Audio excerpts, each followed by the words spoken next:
The gravest strategic error currently being made by the democratic world is the profound and dangerous failure to recognize the nature of the threat. The pervasive illusion in Western capitals is that the war is a regional conflict contained within the borders of Ukraine, with the only danger being a conventional tank invasion. This is a fatal miscalculation. The truth is that the invasion has already begun in a far more insidious hybrid form. For the Kremlin, Ukraine is merely the first stage in a massive, protracted campaign aimed at the total breakdown of the existing international political and security system, the dissolution of NATO and the European Union, to allow Russia to redraw borders by force and establish a new world order. This maximalist objective has been clearly signaled for years, most notably by the demand that NATO withdraw to its 1997 borders. This was not a negotiation tactic, it was a public declaration of the ultimate strategic goal: to dismantle the entire post-Cold War security architecture. The Kremlin knows it cannot win a conventional war against the combined military and economic might of the Western alliance.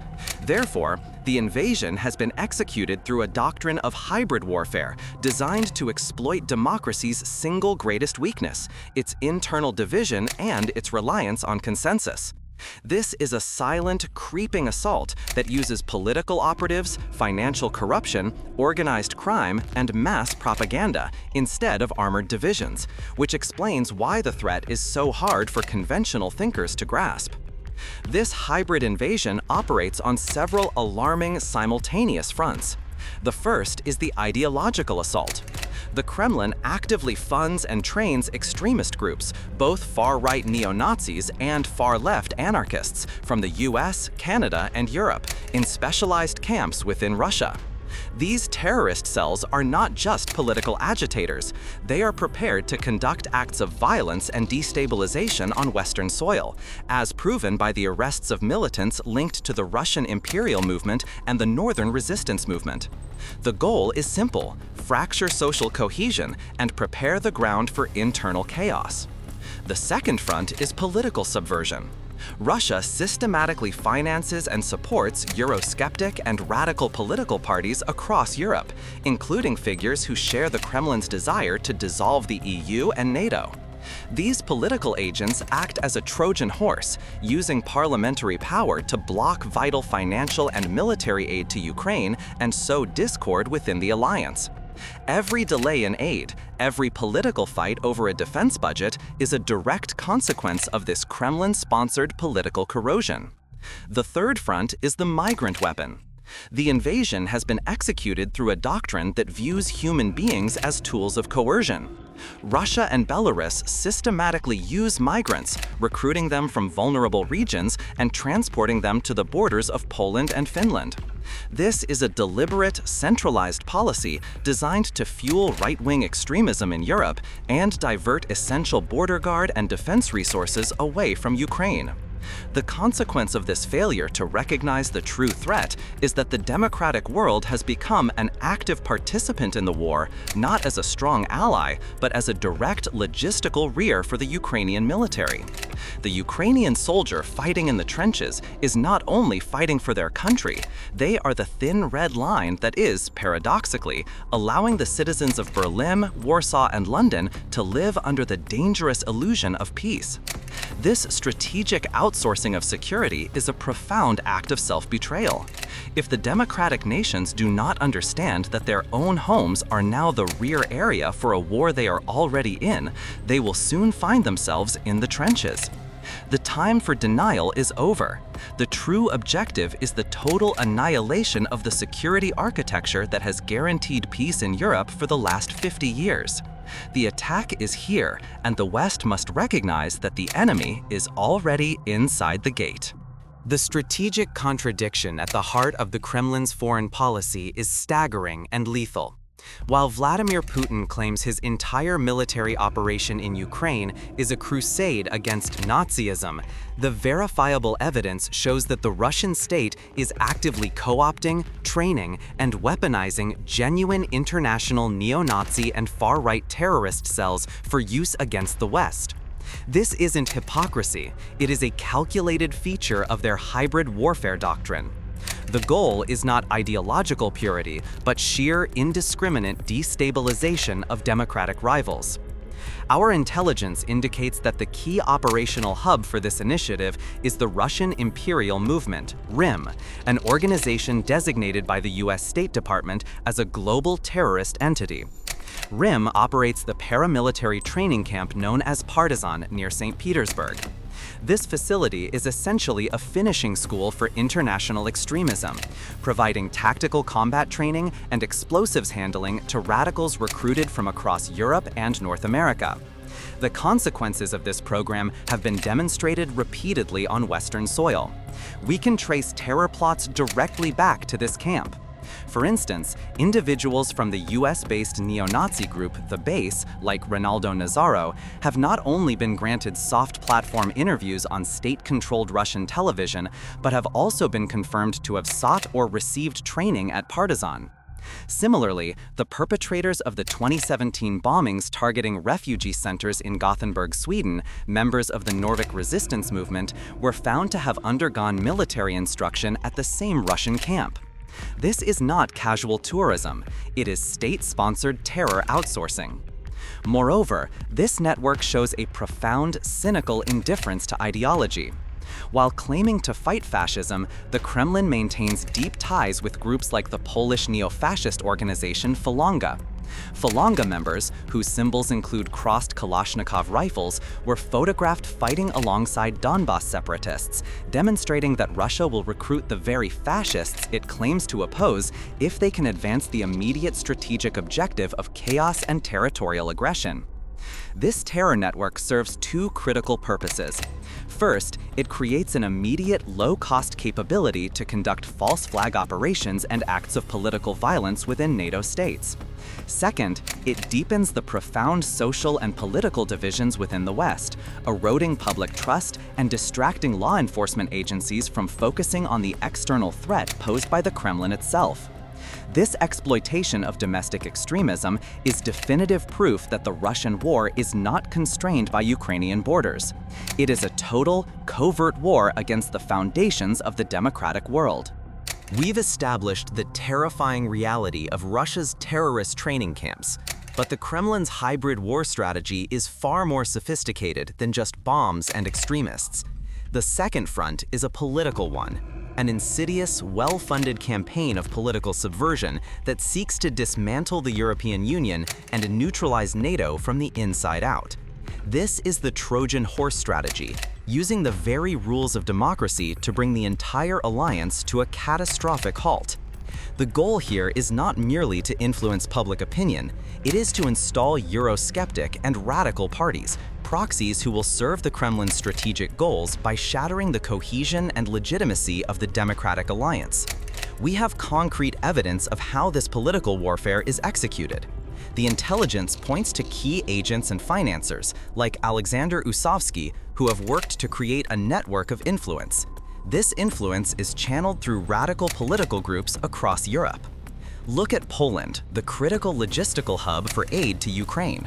The infamous border blockades, ostensibly about grain transport or trucking regulations, are not organic civilian protests. They are calculated acts of political warfare. The organizers of these disruptions, including figures from parties like Konfederacja and those linked to the neo-fascist Falanga, have direct ties to Russian financing and influence. The goal of this sustained operation is not to complain about farm subsidies. It is a vital military objective to cripple the logistical rear of the Ukrainian army and test the political will of Warsaw. Every truck delay, every piece of vital ammunition that fails to reach the front is a direct result of this targeted political corruption. The Kremlin's cynicism extends to the use of any radical element, left or right, that can create strategic chaos. We saw this in Slovakia, where the Kremlin was actively backing radical leaders like Marian Kotleba of the neo-Nazi party, who advocates for an immediate withdrawal from NATO. This strategy proves that ideology is secondary to utility. Russia is willing to fund and collaborate with the most extreme and violent anti-democratic elements in Europe if it means achieving its overarching geopolitical goal, the paralysis of collective action. This strategy works precisely because of democracy's greatest vulnerability: its slow, consensus-based decision-making. The Kremlin only needs to compromise a single member state to paralyze the entire European Union. The most glaring example is the repeated, near-successful attempt to block the $500 million military aid package to Ukraine. One ideologically compromised nation, acting as the Kremlin's proxy, can hold the entire EU hostage. This is the ultimate aim of the Trojan horse strategy: to use the democratic process against itself, proving that one small compromised actor can paralyze the world's largest political and economic bloc. The ultimate consequences of this political subversion are devastating.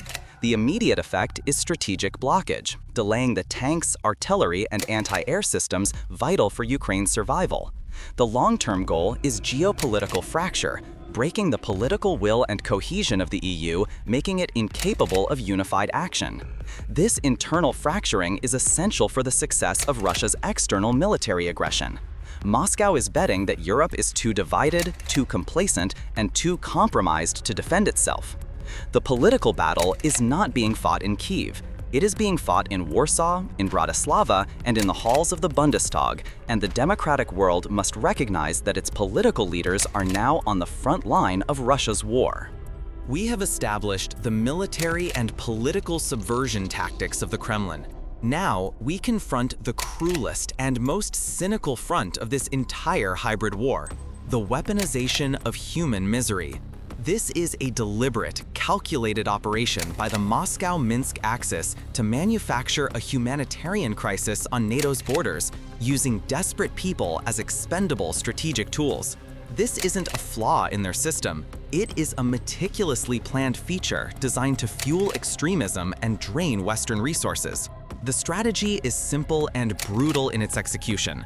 The Russian-Belarusian axis uses specialized firms, sophisticated social media campaigns, and official transport channels to lure thousands of individuals, primarily from the Middle East, Africa, and Asia, with the false promise of easy passage into the European Union. These individuals are deliberately transported to the external borders of the NATO alliance, the frontiers of Poland and Finland, and then pushed forward, often against their will. This turns the migrant flow from a social issue into a state-sponsored, military-grade hybrid attack.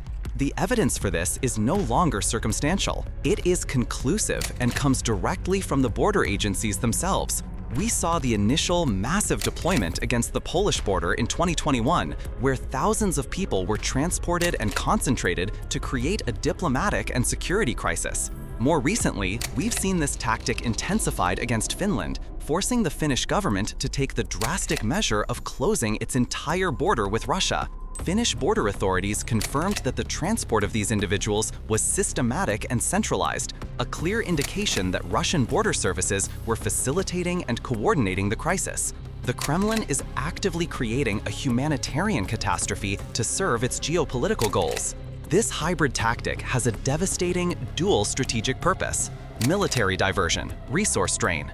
The first objective is to force NATO countries to commit massive and immediate resources to border defense. Every soldier, every patrol car, and every hour of surveillance spent on a remote border with Finland or Poland is a resource that is not available for deployment to the Ukrainian military's logistical rear. It is a calculated military expense for Russia that forces a far greater non-military expenditure on the part of NATO, effectively draining the alliance's budget and distracting military planning from its main objective: political destabilization, fueling the Trojan horse. The second objective is deeply political. The visual shock of thousands of desperate people arriving at the border is designed to fuel the very right-wing, anti-immigrant extremism that the Kremlin's proxy political parties, the Trojan horses we analyzed earlier, rely on for votes. The engineered crisis provides these radical political forces with the perfect platform to preach division, demand withdrawal from international cooperation, and paralyze the EU's ability to act as a unified body. This tactic ensures that the political environment in Europe remains fractured and chaotic. This is the ultimate proof that the Russian war is being fought on multiple, coordinated fronts. The financial resources spent on a single drone strike are dwarfed by the strategic chaos created by weaponizing a human crisis. The Kremlin is openly converting human suffering into political and military leverage, demonstrating a profound lack of ethical boundaries. The European response is forced to be defensive, diverting critical resources and political will away from Ukraine. This is the calculated brilliance of the hybrid doctrine. A seemingly non-military problem is in fact a targeted military operation designed to achieve a decisive geopolitical outcome. The democratic world must recognize that it is not simply dealing with a rogue state. It is dealing with a cynical, coordinated assault that uses every resource imaginable to achieve its goal of chaos and ultimate victory. We have meticulously analyzed the strategy of the Moscow-Beijing axis, the political corruption, the economic blackmail, and the synchronized military threat. Now we arrive at the final, unavoidable conclusion, a harsh judgment that must penetrate the complacency of Western capitals. The core failure of the democratic world was not a failure of intelligence, it was a profound failure of will. The tragic truth is that the West's hesitation, its desire to treat this as a regional conflict, has been interpreted by our adversaries as nothing less than an invitation to execution. The war is not a distant concern. It is a direct, existential threat to the foundations of the Western political order. Every delayed decision, every refusal to send decisive aid, was read by Moscow and Beijing as a signal of profound weakness. They concluded that the West was unwilling to pay the cost of collective defense, and therefore gained the confidence to proceed with the ultimate geopolitical gambit, the guaranteed two-front attack. They are relying on the certainty that the United States cannot fight both them and China simultaneously without breaking the alliance and its own logistics. This inaction has been the single greatest accelerant of the current crisis. This brings us to the ultimate strategic reality.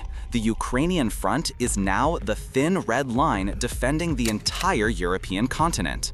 The Ukrainian soldier fighting in the trenches is not merely fighting for their own territory.